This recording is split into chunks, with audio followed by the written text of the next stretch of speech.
नमस्कार, मैं Suryabhushan Dubey, Rameshwaram institute of technology and management के इलेक्ट्रिकल इंजीनियरिंग डिपार्टमेंट फैकल्टी हूँ। हम लोग सिंक्रोनस मशीन के बारे में स्टडी कर रहे थे। आज हम लोग सिंक्रोनस मशीन में जो मोटर होता है उसमें हम क्या करेंगे, फील्ड को चेंज करेंगे और उस पर लोड जो रहेगा मेरा कांस्टेंट रहेगा। तो उसमें हम देखते हैं क्या प्रभाव पड़ता है। तो आज मेरा जो टॉपिक है, effect of wiring field excitation of synchronous motor. मतलब हम मोटर पर क्या करेंगे, लोड को कांस्टेंट रखेंगे और फील्ड में क्या करेंगे, परिवर्तन करेंगे। तो इस प्रभाव को हम देखेंगे, उसमें क्या होता है। उसी के हेल्प से हम लोग क्या बनाते हैं, वी कर्व बनाते हैं, जिसको हम लोग वी कर्व भी बोलते हैं। ये वी कर्व मोटर जनरेटर के लिए ऑलरेडी हम लोग पढ़ चुके हैं। आज हम लोग वी कर्व मोटर के लिए पढ़ेंगे। तो मेरा टॉपिक है effect of wiring the excitation. तो हम एक मोटर लिए, मोटर को हमने, ये आपका मोटर है, उसमें बैक ईएमएफ की वैल्यू क्या है, ईएफ है, और ये आपका क्या है, इनफाइनाइट बस बार है। इस पर हमने कोई लोड, और इस पर हम क्या करेंगे, एक लोड यहाँ पर मैकेनिकल लोड, इस पर हम क्या करते हैं, अप्लाई कर सकते हैं इसके शाफ्ट पर। अब देखिए क्या है, अब क्या हुआ, यहाँ मेरा ये कंडीशन है कि इसको हमने कनेक्ट कर दिया। अब अगर इसके फील्ड को हम क्या करें, परिवर्तन करें। एक्चुअली करंट की दिशा इधर होनी चाहिए, कोई वो नहीं है, इसके करंट की दिशा इधर है। अगर हम फील्ड में इसमें क्या करें, इसके डीसी सप्लाई जो इसको दे रहे हैं, रोटर को जो हम डीसी सप्लाई दे रहे हैं, अगर उसमें परिवर्तन करें तो क्या प्रभाव पड़ेगा, इसको देखते हैं। वही हमने माना मोटर को इनफाइनाइट बस बार से कनेक्ट कर दिया है। मतलब इनफाइनाइट बस बार क्या होता है, जिसका टर्मिनल वोल्टेज और फ्रीक्वेंसी कांस्टेंट होता है, इसके अलावा उसका इनर्शिया इनफाइनाइट होता है। क्लियर है। यहाँ से वी टी इक्वल टू क्या होगा, ई F plus I A Z x. I A Z x क्या है, synchronous impedance of the motor. यहाँ पर हमने मान रखा है कि चूँकि एक्सेस की वैल्यू क्या होती है, बहुत ज़्यादा होती है, इसलिए जेड में हम आर ए को इग्नोर कर दें तो क्या मिलेगा, मुझे केवल एक्स एस मिलेगा। तो V T equal to E F plus I A X S मुझे प्राप्त होगा। यहाँ पर जो वी टी क्या है, आपका terminal voltage of the infinite बस बार है, अतः यह क्या होगा, कांस्टेंट होगा। यहाँ पर हम फील्ड को वेरी करेंगे और यहाँ दो कंडीशन हमने माना है। पहला कंडीशन ये लेंगे कि मोटर पर एक लोड लगा दिए हैं, कांस्टेंट लोड लगा दिए हैं। दूसरा कंडीशन हमने ये माना है कि रोटर पर हमने कोई लोड नहीं लगा रखा है। तो पहला कंडीशन लेके चलते हैं, ऑन लोड ऑपरेशन, मतलब रोटर पर हम एक कांस्टेंट लोड लगा दिए और उसके बाद हम क्या करते हैं, फील्ड को क्या करते हैं, परिवर्तन करते हैं। तो इसमें अगर आप सोचिए, फील्ड में परिवर्तन करेंगे तो किस में परिवर्तन होगा, मात्र आपका रिएक्टिव पावर में परिवर्तन होगा। क्योंकि जो लोड आपने लगा रखा है मोटर पर, वो मैकेनिकल लोड है या एक्टिव लोड है, तो एक्टिव लोड आपका क्या होगा, कांस्टेंट होगा। तो एक्टिव लोड के दो फार्मूले होते हैं इलेक्ट्रिकल में। एक होता है P equal to E F V T X S, P equal to E F V T upon X S sine delta. ये आपकी वैल्यू क्या होगी, कांस्टेंट होगी। लेकिन इसमें क्या सब कांस्टेंट होगा, नहीं, क्योंकि आप क्या कर रहे हैं, फील्ड में परिवर्तन कर रहे हैं। तो फील्ड में क्या कर रहे हैं आप, परिवर्तन कर रहे हैं, तो ई एफ की वैल्यू क्या होगी, बढ़ेगी या घटेगी। अब इसमें क्या है, ये आपका परिवर्तन हो रहा है, इसका मतलब क्या है आपका, और एक्सेस भी क्या है आपका, कांस्टेंट वैल्यू है। क्लियर है। और वी टी, और इस तरह वी टी भी आपका क्या है, कांस्टेंट वैल्यू है। तो इस प्रकार हम क्या बोल सकते हैं, वी टी एक्सेस क्या है आपका, कांस्टेंट है। तो इसमें परिवर्तन क्या होगा, ई एफ और साइन डेल्टा में क्या होगा, परिवर्तन होगा। लेकिन इनका जो रिजल्टेंट आएगा वो क्या रहेगा, इन सब का रिजल्टेंट क्या आएगा आपका, कांस्टेंट आएगा।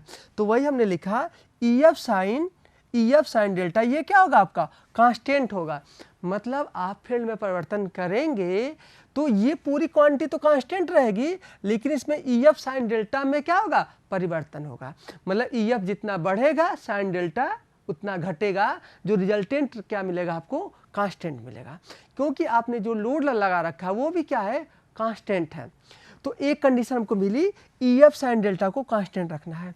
एक दूसरा पावर का फार्मूला होता है P equal to VT IA cos theta. Clear है? जब P equal to VT IA cos theta से अगर आप देखेंगे तो टर्मिनल वोल्टेज आपका क्या है, कांस्टेंट है, क्योंकि यह इनफाइनाइट बस बार का टर्मिनल वोल्टेज है। अर्थात हम क्या बोल सकते हैं, ये जो पोर्शन है IA कास थीटा क्या होगा, आपका कांस्टेंट होगा। कहने का अर्थ ये है IA बढ़ेगा तो कास थीटा क्या होगा, घटेगा उसी रेशियो में। मतलब यहाँ से जब मल्टीप्लाई करेंगे वो क्या वैल्यू आएगी, आपका सेम आएगा। क्लियर है? इसी चीज़ को हम यहाँ पर दो चीज़ मिला, एक ये मिला और एक ये मिला। इन दोनों के थ्रू हम क्या करेंगे, एक इसका फेजर डायग्राम ड्रा करते हैं। तो यहाँ पर आप देख रहे होंगे EF साइन डेल्टा क्या है आपका, कांस्टेंट है, और यहाँ से IA कास थीटा क्या है आपका, कांस्टेंट है। मतलब जो आप करंट बढ़ाएंगे, करंट बढ़ेगा या EF बढ़ेगा, करंट बढ़ेगा या EF बढ़ेगा, उसमें आपका जो EF साइन डेल्टा और इस तरह IA कास थीटा क्या होगा आपका, कांस्टेंट होगा। क्यों कांस्टेंट होगा, एक्चुअल आपको पता है IA cos theta active power component होता है, तो इसको कांस्टेंट होना ही पड़ेगा। क्लियर है? तो अब सबसे पहले हम इसका फेजर डायग्राम समझते हैं। तो जब इसका फेजर डायग्राम ड्रा करेंगे तो सबसे पहले आप क्या कीजिए, सबसे पहले आप VT ड्रा करेंगे, सबसे वो VT ड्रा करेंगे। उसके बाद आप क्या है, करेंट आपका क्या कर रहा है, मान लेते लैग कर रहा है, एक हम दिखा रहे हैं। IA आपका क्या रहा है, मान ले लैग कर रहा है। लैग कंडीशन में आपका क्या होगा, हमने RA को क्या कर रखा है, इग्नोर कर रखा है। तो VT प्लस आपके इक्वेशन में आप ऊपर जाएंगे तो यहाँ से क्या आया, VT में मतलब EF में IA एक्सेस क्या करेंगे, ऐड करेंगे, EF में IA एक्सेस ऐड करेंगे तो आपको क्या मिलेगा, VT मिलेगा। तो यहाँ से हमको क्या मिला है, सॉरी यहाँ से हमको VT मिला। तो मेरा इसका मतलब क्या है, जो IA एक्सेस होगा, जो IA एक्सेस क्या होगा, इन दोनों का मतलब EF और IA एक्सेस को हम क्या करेंगे, अगर ऐड करेंगे तो क्या मिल जाएगा, तो IA एक्सेस क्या होगा, यहाँ पर आपका क्या है, ये आपका IA एक्सेस हमेशा इससे क्या करेगा, लीड करेगा। कितने डिग्री लीड करेगा, 90 डिग्री। ये क्या, चूँकि ये करेंट है और ये वोल्टेज है, लीड करेगा। तो इतना तो क्लियर हुआ। इसका मतलब क्या हुआ कि आपका जो यहाँ से अगर आप ध्यान से देखिए तो ये VT है, ये आपका क्या है, VT है, और ये हमने माना करेंट है। तो यहाँ पर ये जो पोर्शन है, मतलब आपका जो ये वाला पोर्शन है IA एक्सेस, तो ये IA एक्सेस क्या होगा, ये जो आया था ये ऐसे आएगा, और ये जो पोर्शन हो जाएगा ये क्या हो जाएगा, EF हो जाएगा। क्योंकि इन दोनों को जोड़ने से, सॉरी ये इसका दिशा ये होगा, इसको जोड़ने पर, इसको जोड़ने पर मुझे क्या प्राप्त होगा, EF प्राप्त होगा। इसी तरह हम तीनों कंडीशन में प्राप्त करेंगे, एक एक करके बात करते हैं। सबसे पहले हमने माना मोटर EF2 मतलब बैक EMF इसमें जनरेट हो रहा है EF2, और पावर फैक्टर क्या है, यूनिटी है। तो सबसे पहले हमने क्या खींचा है, ये VT टर्मिनल वोल्टेज, हमने अलग अलग कलर भी बना रखा है, ये आपका VT हुआ। और आपका हमने क्या बोला, पावर फैक्टर क्या है, यूनिटी है। तो यूनिटी के लिए ये क्या हो जाएगा आपका, IA2 हो जाएगा, क्योंकि इसी के दिशा में होना चाहिए। यहीं से क्या हो जाएगा आपका, IA एक्सेस क्या हो जाएगा, ये हो जाएगा, क्योंकि इसको क्या करना है, इसको लीड करना है इस करंट से। तो लेकिन हमें क्या करना है, जो आपका EF होता है, सॉरी VT होता है, वो क्या होता है, EF प्लस IA एक्सेस होता है। तो इसका मतलब ये है कि VT में से अगर ये माइनस कर दीजिए, तो ये VT में से हमने क्या किया, IA एक्सेस ये क्या कर दिया, माइनस कर दिए, तो ये हमें क्या प्राप्त हो जाएगा, EF2 प्राप्त हो जाएगा। ये हमने लिखा भी है, हम दोबारा भी लिख दे रहे हैं। इतना क्लियर है? तो हमने एक ये ग्राफ पाया, मतलब एक फेजर पाया। तो इसमें आप क्या पा रहे हैं, इस कंडीशन में जो बैक EMF जनरेट हो रही है वो क्या, EF2 है। इस समय टार्क एंगल किसके बीच का होता है, EF और VT के बीच का एंगल। तो EF और VT के बीच का जो एंगल है ये क्या आपका Δ2, ये क्या आपका Δ2, और IA, तो IA2 क्या है आपका, सेम दिशा में है, क्योंकि यह यूनिटी पावर फैक्टर पर है। तो ये तो आपको फेजर समझ में आया। ऐसे हमें 3 फेजर बनाने हैं यूनिटी के लिए। अब यहाँ पर हम कैसे जानेंगे कि यहाँ पर फील्ड हमें बदलना है? एक कंडीशन में ले लेंगे कि जब वो यूनिटी पर या किसी भी कंडीशन में ले सकते हैं। अब यहाँ पर क्या हुआ, यूनिटी पावर फैक्टर पर क्या होता है, एयर गैप में जो रिजल्टेंट फ्लक्स पैदा होता है, आपको पता है कि एक एयर गैप होता है, ये एयर गैप में एक फ्लक्स पैदा होता है, रोटेटिंग मैग्नेटिक फ्लक्स। तो जो रिजल्टेंट फ्लक्स पैदा होगा, ये रिजल्टेंट फ्लक्स जो पैदा होगा वो क्या होगा, वो इतना सफिशिएंट होगा कि वो ना ही रिएक्टिव पावर मोटर को इनफाइनाइट बस बार को देगा और ना ही उससे लेगा। मेरा कहने का अर्थ है कि ये एयर गैप फ्लक्स को जनरेट होने के लिए हमें क्या चाहिए, फ्लक्स को जनरेट होने के लिए हमें मैग्नेटाइजिंग करंट की आवश्यकता होती है। फिर से रिपीट करते हैं, फ्लक्स को जनरेट होने के लिए हमें मैग्नेटाइजिंग करंट की आवश्यकता होती है। और मैग्नेटाइजिंग करंट किस नेचर की होती है, लैगिंग नेचर की होती है। तो हम क्या मतलब उससे अगर ये यूनिटी पर नहीं होता तो हम क्या करते, तो हमें कुछ मतलब हमें इनफाइनाइट बस बार से सप्लाई लैगिंग लेनी पड़ती। यहाँ पर हमें किसी भी जो भी मतलब रोटर के द्वारा जो फ्लक्स पैदा हो रहा है वो इतना सफिशिएंट है कि हमें और फ्लक्स की आवश्यकता नहीं होती है। अतः हमें इनफाइनाइट बस बार से ना कोई रिएक्टिव पावर लेते हैं और ना ही रिएक्टिव पावर देते हैं। हमने यही लिखा है, यूनिटी पावर फैक्टर पर एयर गैप में रिजल्टेंट फ्लक्स पैदा करने के लिए फील्ड करंट सफिशिएंट होता है, अतः मोटर द्वारा कोई रिएक्टिव पावर नहीं लिया जाता। किससे, इनफाइनाइट बस बार से। अतः मोटर के इस एक्साइटेशन को नॉर्मल एक्साइटेशन, मतलब जिस कंडीशन पर हम इनफाइनाइट बस बार से कोई भी रिएक्टिव पावर न लेते हैं न देते हैं, तो उस समय जो आपने डीसी सप्लाई दे रखा है रोटर को, उस एक्साइटेशन को हम लोग क्या बोलते हैं, नॉर्मल एक्साइटेशन। अगर उससे ज़्यादा होगा उस नॉर्मल से तो उसको बोलेंगे ओवर एक्साइटेशन। अगर नॉर्मल एक्साइटेशन से कम होगा तो उसको बोलेंगे अंडर एक्साइटेशन। इसलिए सबसे हमने पहले यूनिटी पावर फैक्टर को कंसीडर किया है कि हमने रोटर को इतना फील्ड दिया है कि वो इनफाइनाइट बस बार से कोई भी रिएक्टिव पावर ना ले। तो उस समय जो पावर फैक्टर मिलता है वो क्या मिलता है, यूनिटी पावर फैक्टर मिलता है। अगर हम बात करें तो इस समय ये करंट ये आईए है, तो ये क्या आईए करंट, तो करंट कभी भी इससे ज़्यादा नहीं होगी। कोई भी हम करंट बढ़ाएंगे, क्योंकि मुझे आईए कास्ट थीटा की वैल्यू क्या रखनी है, आईए कास्ट थीटा की वैल्यू कांस्टेंट रखनी है। यहाँ से अगर थीटा की वैल्यू देखेंगे तो क्या मिलेगा, 0 मिलेगा। तो ये क्या हो जाएगा, आईए मिल जाएगा, जो आईए। तो हमेशा जब भी हम देखेंगे हम फील्ड को बढ़ाएंगे, लेकिन आईए कास्ट थीटा क्या रहेगा, आपका कांस्टेंट होगा। और इस कंडीशन में जो हमने ये फिगर ले रखा है, यहाँ पर अगर देखिए तो ये क्या है, आपका ईएफ है। ईएफ का जो ये एंगल क्या है, आपका डेल्टा 2 है। यहाँ देखिए डेल्टा 2। तो इसके सामने का जो ये लाइन है वो किसको रिप्रेजेंट कर रहा है, ये आपको ईएफ साइन डेल्टा को रिप्रेजेंट कर रहा है, क्योंकि ये आपका हाइपोटेनस है, ये हाइपोटेनस है और ये डेल्टा 2 है।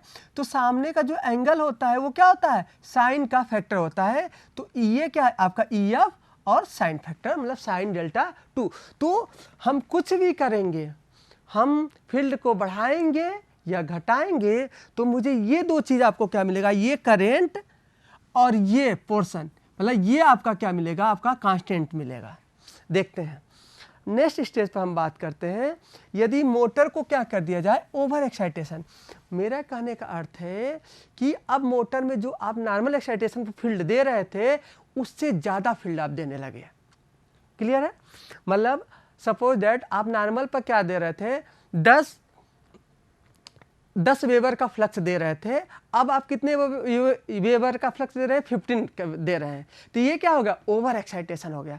ओवर एक्साइटेशन की वजह से क्या हो जाएगा, जो ईएफ क्या हो जाएगा वो बढ़ जाएगा, क्योंकि ई इक्वल टू क्या होता है, ये किसके प्रोपोर्शनल होता है, 4.44 n phi f।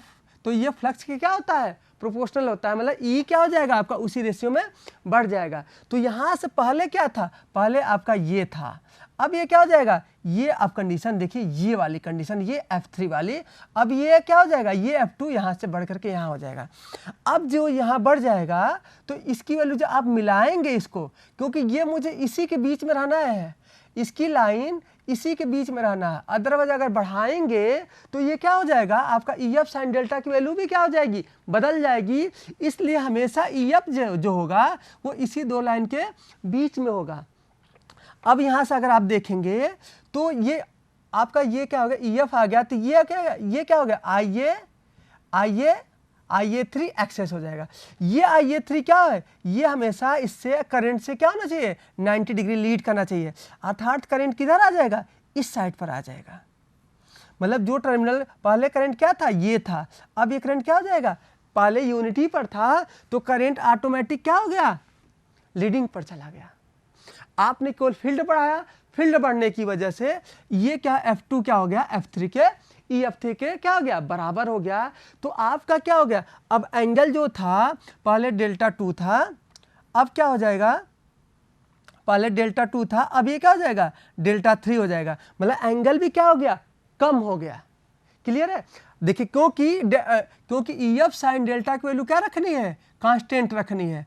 अब यहाँ से आप देख रहे हैं कांस्टेंट रखनी है, तो यहाँ से आप देख रहे हैं EF की वैल्यू बढ़ी तो डेल्टा की वैल्यू घटी, तो साइन डेल्टा भी क्या हो गया, घट गया। तो ये दोनों की वैल्यू क्या हो गई, कांस्टेंट हो गई। क्लियर है।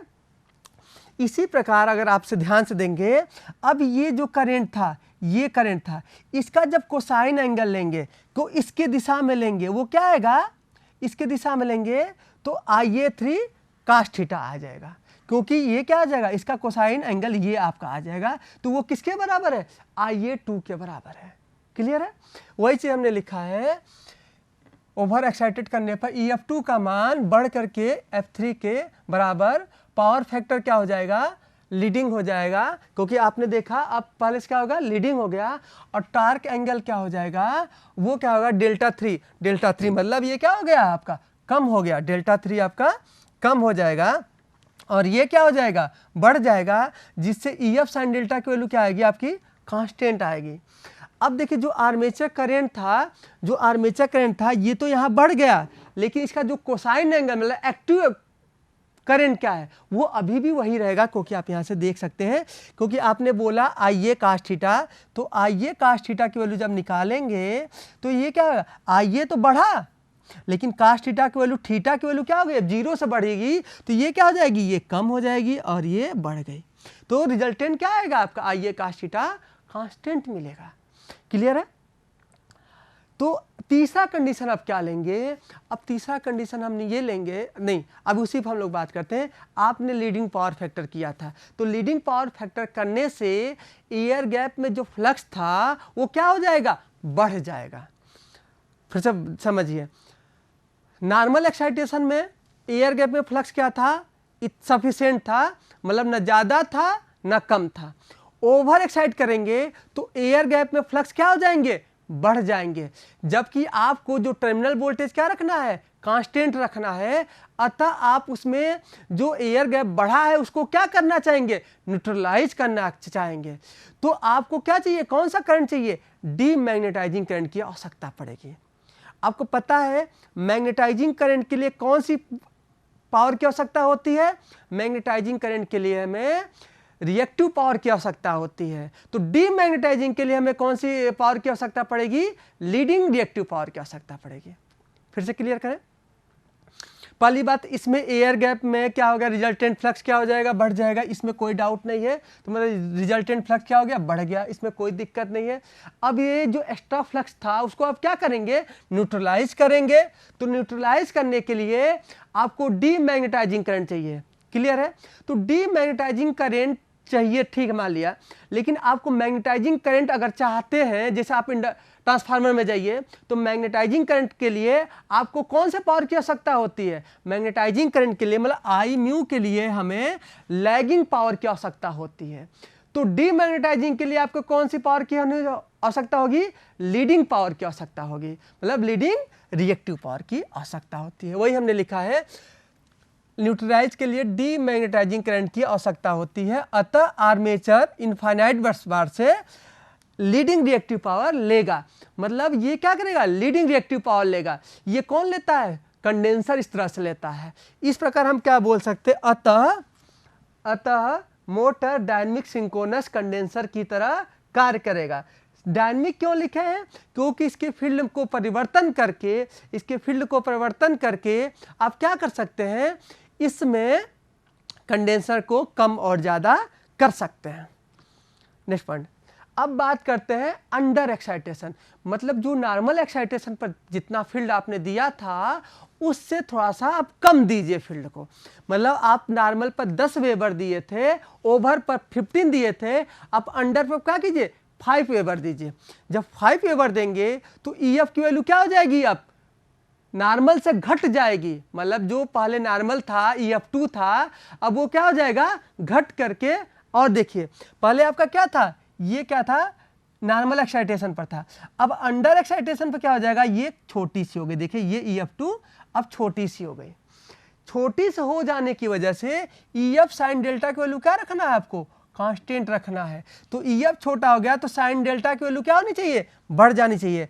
अब देखिए अब डेल्टा 2 की वैल्यू ये क्या हो गया, डेल्टा 1 के बराबर, जो कि बड़ी हो गई। तो इसकी वैल्यू आपको क्या मिलेगा, कांस्टेंट मिलेगा। क्लियर है। तो एक चीज और, अब ये छोटी हो गई तो ये जो इससे क्या होगा, ये करंट अब इससे जो आप खींचोगे ये EF मिलेगा, सॉरी IA एक्सेस मिलेगा। IA एक्सेस क्या होगा, करंट से 90 डिग्री लीड करना चाहिए। तो इसको आप पीछे करेंगे, इसका मतलब करंट क्या हो गया, यहाँ पर आएगा IA एक्सेस। तो ये करंट जो IA1 आया, ये करंट क्या हो गया, ये करंट आपका क्या करने लगा, लैग करने लगा। तो आपने क्या किया, केवल आपने फील्ड को अंडर एक्साइटेशन किया, करंट ऑटोमेटिक लैगिंग कंडीशन पर चली गई। ठीक है। तो इसमें आपने क्या पाया कि अंडर एक्साइटेशन में आपका EF1 की वैल्यू क्या हो गई, घट गई। डेल्टा की वैल्यू क्या हो जाएगी, बढ़ जाएगी, क्योंकि EF साइन डेल्टा क्या रखना है, कांस्टेंट रखना है। उसी प्रकार पहले करंट क्या था, IA1 IA2 था ये, अब ये करंट क्या होगा, ये अब करंट की वैल्यू क्या हो गई, बढ़ गई। लेकिन θ2 की वैल्यू, θ1 की वैल्यू भी अब थीटा क्या हो गया, पहले से, पहले थीटा छोटा था, अब थीटा क्या हो जाएगा, बड़ा हो जाएगा। तो θ1 की वैल्यू भी क्या हो जाएगी, बड़ी हो जाएगी। तो अगर अब पावर फैक्टर जब आप करेंगे IA cos थीटा की वैल्यू देखेंगे तो ये क्या हो गई, IA की वैल्यू तो बढ़ी और थीटा की वैल्यू क्या होगी, थीटा की वैल्यू बढ़ी, तो cos थीटा की वैल्यू क्या हो जाएगी, घट जाएगी। तो दोनों का मल्टीप्लाई करेंगे तो ये क्या मिल जाएगा, आपको कांस्टेंट मिल जाएगा। इतना क्लियर है।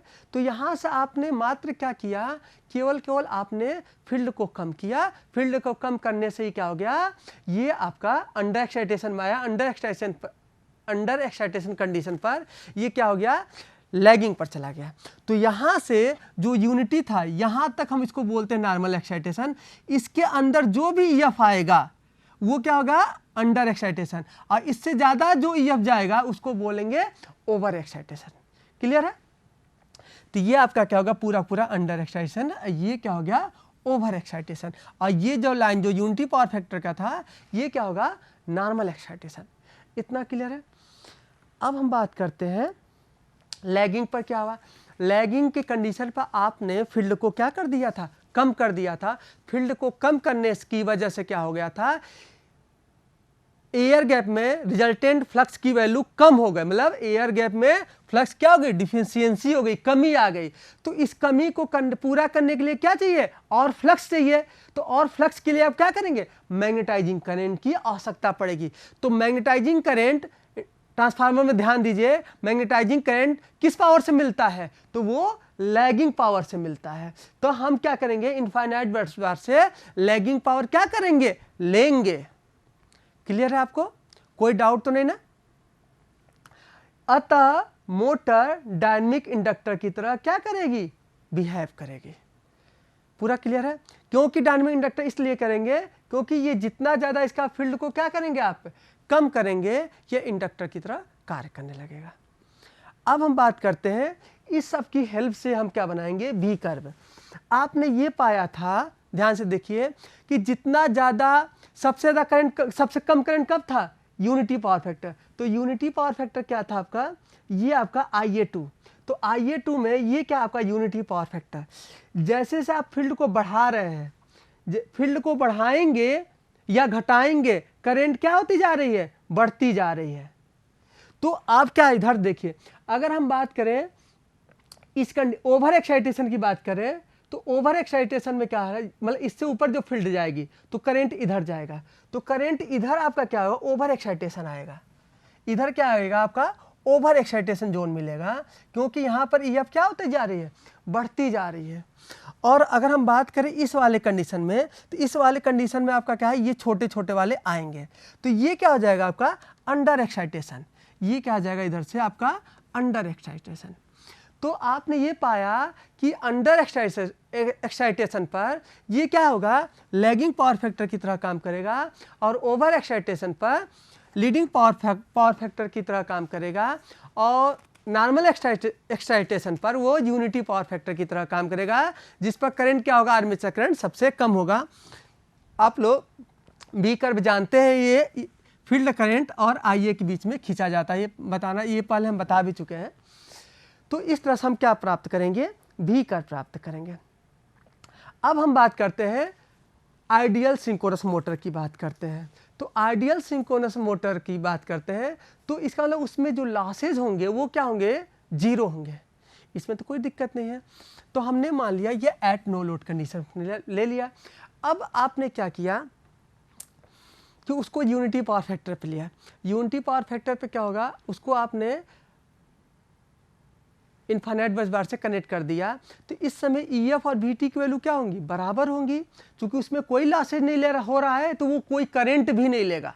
तो इस समय इस कंडीशन पर वो कोई करंट नहीं लेगा, तो वो करंट क्या हो जाएगा, यहाँ पर आप फील्ड दिए हैं लेकिन कोई करंट नहीं लेगा। लेकिन ये हमने कब लिया है, जब आपका मोटर आइडियल हो। अब आप क्या कर रहे हैं, लैगिंग, अब दूसरी कंडीशन में आपने क्या किया है, ओवर एक्साइटेशन। ओवर एक्साइटेशन में EF क्या होगा आपका बड़ा होगा, जबकि VT क्या होगा, छोटा होगा। तो इस कंडीशन में क्या होगा, इस कंडीशन में आपका एक करंट बहने लगेगी, चूंकि EF और VT में क्या होगा, डिफरेंस आ गया, तो एक करंट बहने लगेगी। तो इस करंट की वजह से क्या हो जाएगा, तो ये जो करंट आप देख रहे हैं वो क्या कर रही है, लैग कर रही है। ये जीरो पावर फैक्टर लैगिंग की तरह काम करेगा। तो ये क्या हो जाएगा, ये इस तरह से आपका कर्व जाएगा।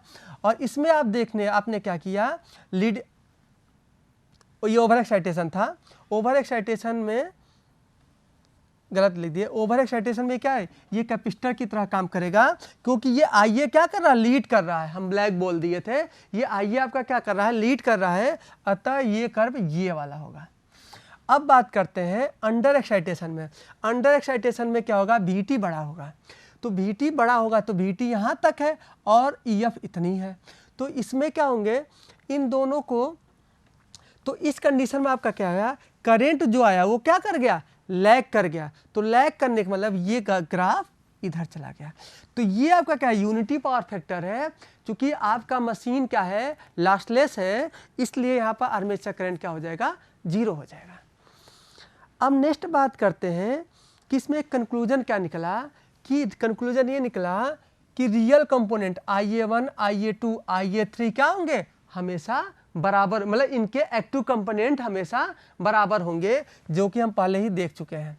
जबकि आर्मेचर में रिएक्टिव कंपोनेंट क्या होंगे, बदलते जाएंगे, क्योंकि आप इसलिए यहाँ पर आप देख रहे हैं रिएक्टिव कंपोनेंट यहाँ से भी बोल सकते हैं, जो आपका ये वाला पोर्शन आया IA, तो ये वाला पोर्शन भी क्या है, ये वाला पोर्शन, ये एक्टिव कंपोनेंट होता है ये, और ये क्या होता है, रिएक्टिव कंपोनेंट। तो रिएक्टिव कंपोनेंट क्या हो रहे हैं, वो क्या हो रहे हैं, आप देख सकते हैं बदल रहे हैं। दूसरी बात करते हैं EF cos delta equal to VT, मतलब ये आपका यूनिटी पावर फैक्टर पर है, तो इसमें कोई रिएक्टिव पावर की आवश्यकता नहीं होगी।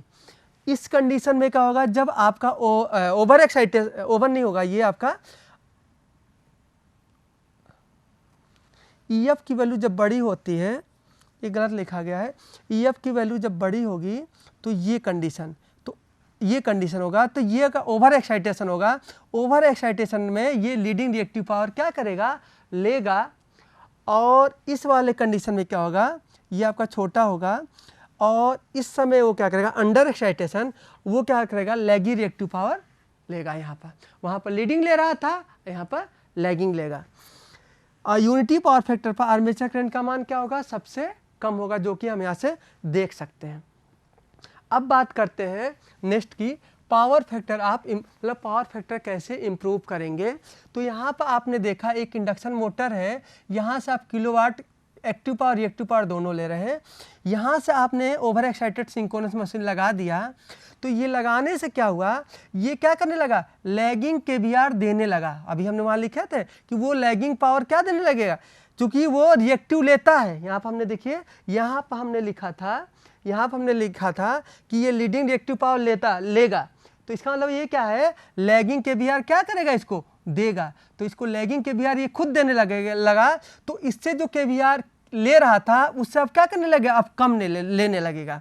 और चूंकि करंट की वैल्यू क्या हो जाएगी, घट जाएगी। घटने की वजह से आपका जो एक्टिव पावर है वो भी क्या हो जाएगी, वो भी केवीए भी क्या हो जाएगी, घट जाएगी। तो रेटिंग थोड़ा सा उसका करंट की वैल्यू कम हो जाएगी। आज के लिए हम लोग इतना रखते हैं। नमस्कार, धन्यवाद।